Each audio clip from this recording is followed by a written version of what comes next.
पिछले 7 साल से अरविंद केजरीवाल जी और उनकी सरकार के लिए कितना मुश्किल और कितना संघर्षपूर्ण रहा है, आज भारतीय जनता पार्टी ने एमसीडी के लिए अपना घोषणा पत्र, अपना मैनिफेस्टो सुबह रिलीज किया है। आज जब भारतीय जनता पार्टी ने अपने आने वाले निगम चुनाव के लिए मैनिफेस्टो रिलीज किया तो हम बड़ा इंतज़ार कर रहे थे कि 15 साल से भारतीय जनता पार्टी की सरकार है, वो बात रखेंगे कि उन्होंने एमसीडी में क्या क्या काम किए। वो ये बात रखेंगे कि उनकी जो मुख्य जिम्मेदारी है दिल्ली की सफाई, उन्होंने उसके लिए क्या किया।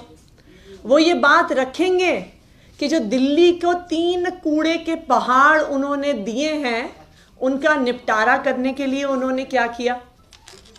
लेकिन भारतीय जनता पार्टी ने इनमें से कोई भी बात नहीं रखी।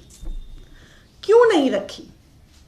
भारतीय जनता पार्टी ने अपना रिपोर्ट कार्ड इसलिए नहीं रखा क्योंकि जो उनकी मुख्य जिम्मेदारी थी दिल्ली को साफ करने की, जो उन्होंने पिछली बार अपने संकल्प पत्र में वादा करके कहा था कि हम दिल्ली को साफ करेंगे, आज हर दिल्ली वाला जानता है कि दिल्ली में साफ सफाई का क्या हाल है। आज हर दिल्ली वाला जानता है कि जो 3 कूड़े के पहाड़ भारतीय जनता पार्टी ने दिल्ली वालों को देन दिए हैं, उससे आसपास के 5 किलोमीटर तक लोगों का जीना असंभव हो जाता है। तो क्योंकि भारतीय जनता पार्टी ने अपना रिपोर्ट कार्ड प्रस्तुत नहीं किया, हमने सोचा कि हम ही उनका रिपोर्ट कार्ड प्रस्तुत कर देते हैं कि उनके आज के घोषणा पत्र पे चर्चा करने से पहले हम भारतीय जनता पार्टी से ये पूछना चाहते हैं कि आपने एक संकल्प पत्र 2017 में भी जारी किया था। मनोज तिवारी जी जो आज प्रेस कॉन्फ्रेंस में मौजूद थे, तब भारतीय जनता पार्टी के प्रदेश अध्यक्ष थे। कई वादे उन्होंने किए थे जो मैं आज उनसे पूछना चाहूंगी कि 5 साल में उन वादों का क्या हुआ। जो सबसे बड़ा वादा मनोज तिवारी जी ने 2017 में किया था, भारतीय जनता पार्टी ने 2017 में किया था, वो ये था कि हम नगर निगम के लिए फंड सीधा केंद्र सरकार से लेकर आएंगे। ये मनोज तिवारी जी का 2017 का वादा था। पिछले 5 साल में केंद्र सरकार ने एमसीडी को 1 रुपया भी नहीं दिया।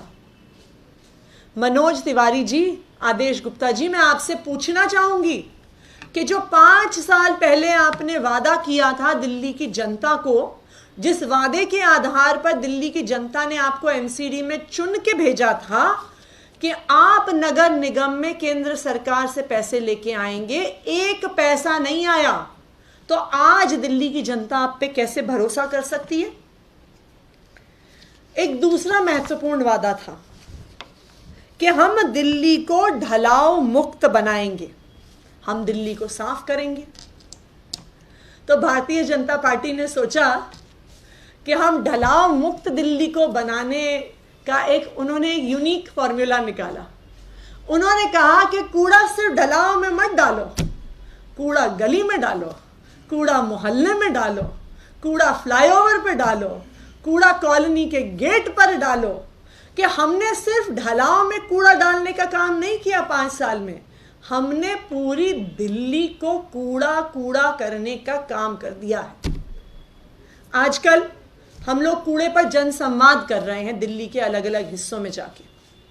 दिल्ली के लोग इस बात से त्रस्त हैं कि जब उनके घर कोई मिलने आता है तो वो रास्ता बताते हैं कि जी जहां पे कूड़े का ढेर पड़ा है वहां से लेफ्ट हो जाना, वहां पे मेरा घर है।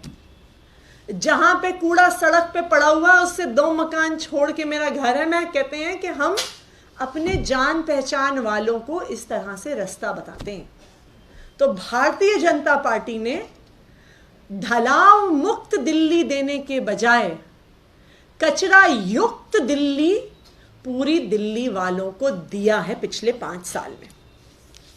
भारतीय जनता पार्टी ने वादा किया कि हम लैंडफिल साइट को कम करेंगे, लैंडफिल साइट को हटाएंगे और लैंडफिल साइट के माध्यम से, उसके कूड़े और उसके मलबे के माध्यम से हम हाईवे बनाएंगे।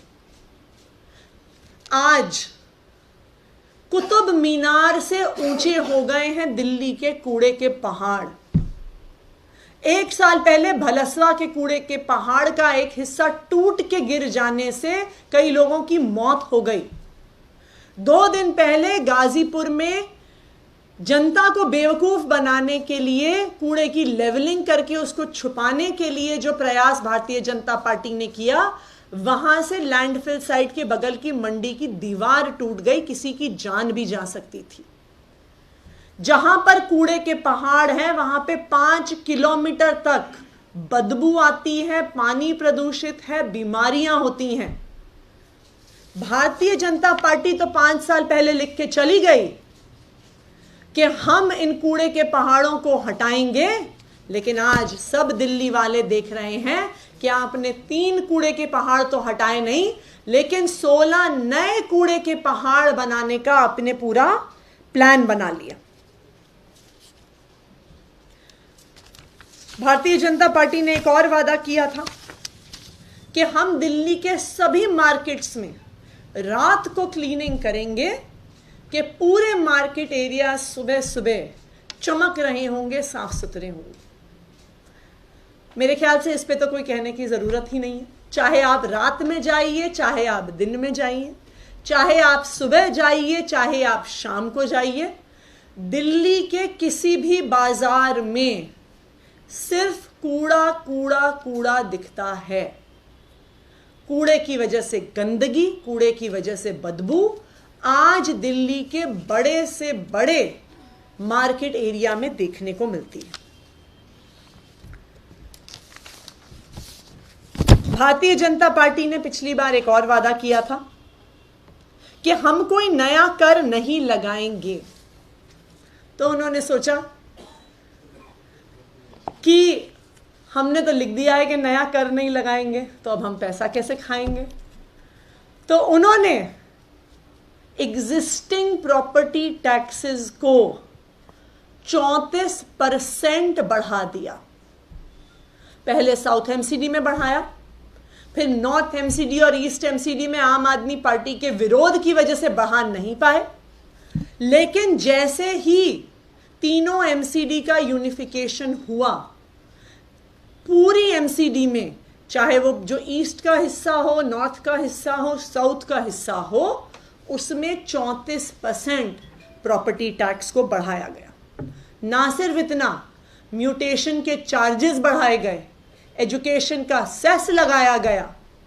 दिल्ली की जनता एमसीडी को पैसा देती जाती है, देती जाती है, देती जाती है, और भारतीय जनता पार्टी के नेता अपनी जेब भरते जाते हैं, भरते जाते हैं, भरते जाते हैं। लेकिन जब सफाई कर्मचारी को तनख्वाह देने का समय आता है तो कहते हैं जी हमारे पास तो पैसे नहीं है। जब टीचरों को सैलरी देने का समय आता है तो कहते हैं जी हमारे पास पैसे नहीं है। जब नर्सेज और डॉक्टर्स को तनख्वाह देने का समय आता है तो कहते हैं हमारे पास पैसे नहीं है। क्यों? क्योंकि जो सारे बढ़े हुए टैक्सेस हैं वो भारतीय जनता पार्टी के नेताओं की जेब में जाते हैं। 2 और महत्वपूर्ण वादे किए थे। वैसे वादे तो कोई पूरे नहीं किए, पर घंटों लग जाएंगे उनके सारे ना पूरे किए हुए वादों को डिस्कस करने में।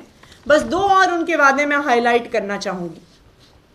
उन्होंने कहा था कि हम नगर निगम के अंतर्गत आने वाली सभी सड़कों को आरसीसी करेंगे कि वो ना टूटे।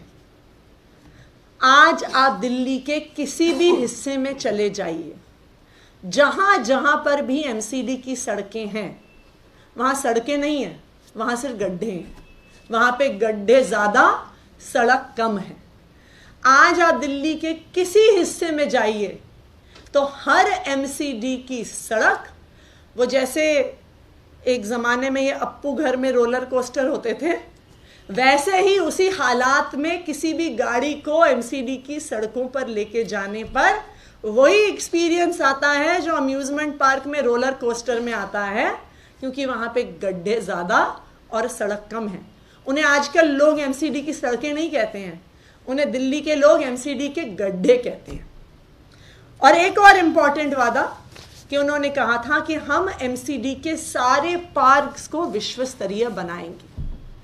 आज दिल्ली के जगह जगह आप एमसीडी के पार्कों को देखिए, चाहे उनकी मेंटेनेंस हो, चाहे उनकी बाउंड्री टूटी फूटी हो, चाहे वहां पे जो उन्होंने झूले लगाए हैं वो बुरे हाल में हैं।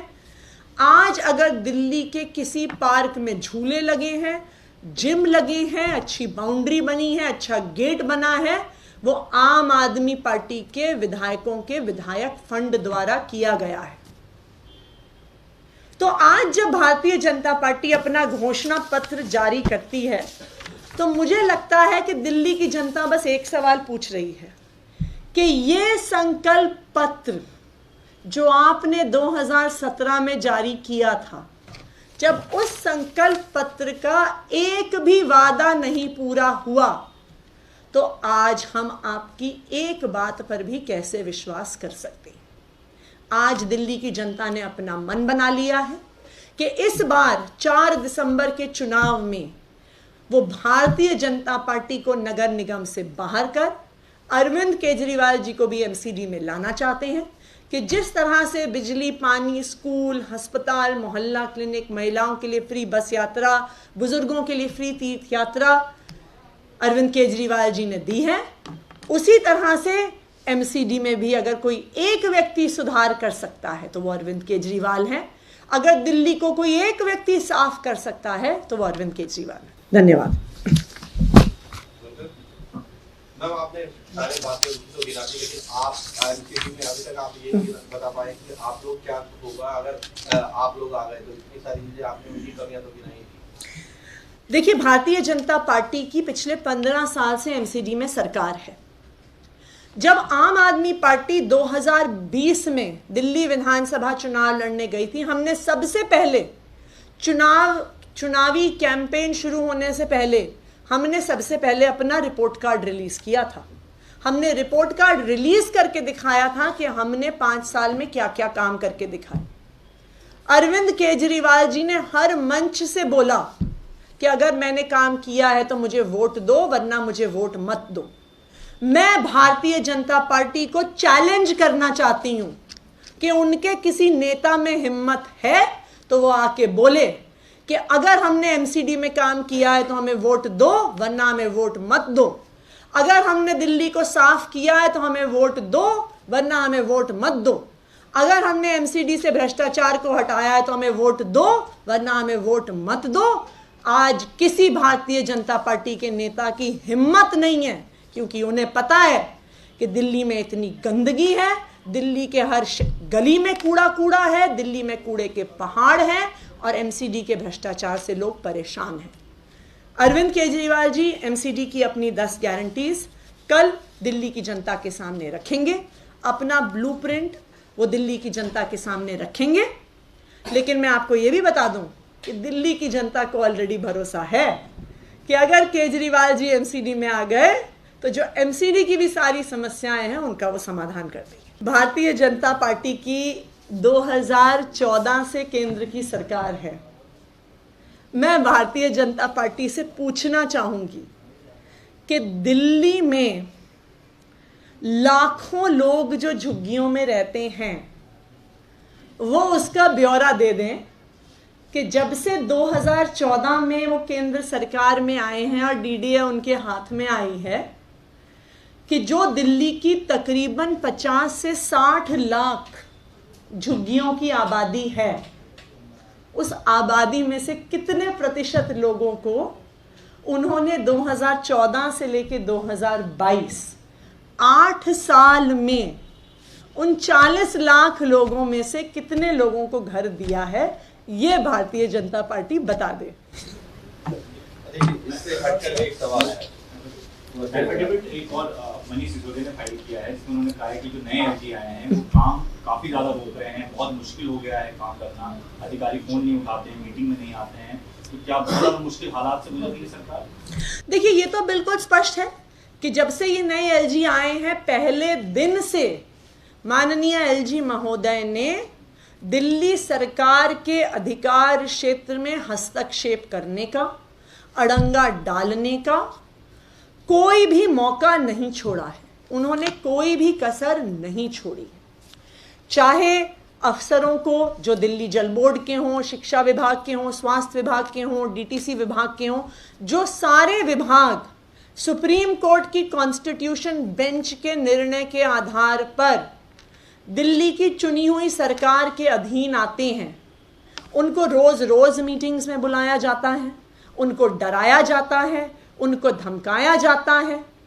तो अगर इस स्थिति से जो दिल्ली के एलजी हैं, अगर वो अधिकारियों को धमकाएंगे और डराएंगे, तो स्वाभाविक चीज़ है कि अधिकारी डरेंगे दिल्ली सरकार की चुनी हुई सरकार के साथ काम करने के लिए। हमने बार बार एलजी साहब से अनुरोध किया कि मिल के काम करते हैं। हमने बार बार एलजी साहब को कहा कि आप पहले दिल्ली सरकार के पास जो काम है वो हम देख लेंगे, आप एमसीडी पे तो ध्यान दीजिए, आप दिल्ली पुलिस पर तो ध्यान दीजिए, आप दिल्ली की लॉ एंड ऑर्डर की सिचुएशन पर तो ध्यान दीजिए। पर आज एलजी महोदय के पास सिर्फ एक काम है कि किसी तरह से अरविंद केजरीवाल जी को रोका जाए। हमने तो एलजी साहब को इनविटेशन भी दिया था कि अगर आपको अरविंद केजरीवाल जी को चैलेंज ही करना है तो आप कोई भी एक वार्ड चुन लीजिए पूरी दिल्ली में और चुनाव लड़के आ जाइए। चुनाव लड़के अगर आप आएंगे तो फिर अपने अधिकार क्षेत्र में रह के आप कुछ काम कर सकते हैं। आरसीसी की चौथा लेटर आया है, तो एक कह रहे हैं कि जान को खतरा है, उनको उनकी धर्मपत्नी को दिल्ली से अलग किसी जेल में डालो। देखिए, अब इनके सवालों का क्या जवाब दिया जाए। अब कोई भी रोज चिट्ठी लिखेगा, वो भी ऐसा व्यक्ति जो देश का सबसे बड़ा महाठग है, जिस व्यक्ति ने अमित शाह जी के नाम से 200 करोड़ रुपए उठाए। पहले अगर उनकी बात पर विश्वास करना है तो पहले भारतीय जनता पार्टी जवाब दे कि वो 200 करोड़ रुपए कहाँ गए। भारतीय जनता पार्टी जवाब दे जो अमित शाह जी के नाम से उन्होंने पैसे लिए, क्या वो अमित शाह जी के पास गए, वो पार्टी के कोष में गए? इसका जवाब तो भारतीय जनता पार्टी को देना होगा, क्योंकि आखिरकार उनके प्रचारक, उनके मुख्य प्रवक्ता, उनके सत्यवादी राजा हरीश चंद्र, और जल्द ही ऐसा सुनने में आया है उनकी पार्टी में जो ज्वाइन करने वाले सुकेश चंद्रशेखर जी हैं, उनके बारे में तो जवाब पहले भारतीय जनता पार्टी को देना पड़ेगा। जी, एफिडेविट के हिसाब से तो लग रहा है कि सरकार में काम ही नहीं हो पा रहा है, क्योंकि अगर अधिकारी फोन नहीं उठा रहे, अधिकारी मीटिंग में नहीं आ रहे, तो किस तरीके से, और दिल्ली में जिस तरीके से हालात बने प्रदूषण के, ऐसे में तो हालात और ज्यादा खराब हो गए यानी कि सरकार के अंदर। दिल्ली की जनता के लिए काम करना पिछले 7 साल से अरविंद केजरीवाल जी और उनकी सरकार के लिए कितना मुश्किल और कितना संघर्षपूर्ण रहा है, ये हर दिल्ली वाला जानता है। लेकिन हर दिल्ली वाला ये भी जानता है कि जहां पर भी लड़ने की जरूरत हो, जहां पर संघर्ष की जरूरत हो, जहां पर कोर्ट जाने की जरूरत हो, जहां पर किसी के सामने हाथ जोड़ने की जरूरत हो, अरविंद केजरीवाल जी दिल्ली के लोगों का काम कराने के लिए कुछ भी करने को तैयार हैं। जिस तरह से पिछले 7 साल में उन्होंने दिल्ली की जनता को बिजली, पानी, स्कूल, अस्पताल, मोहल्ला क्लिनिक, बस टिकट, तीर्थ यात्रा सब दिया है, चाहे किसी से लड़ना हो, चाहे संघर्ष करना हो, चाहे कोर्ट जाना हो या किसी के सामने हाथ जोड़ना हो, अरविंद केजरीवाल जी दिल्ली के लोगों के लिए डिलीवर करते आए हैं और डिलीवर करते रहेंगे।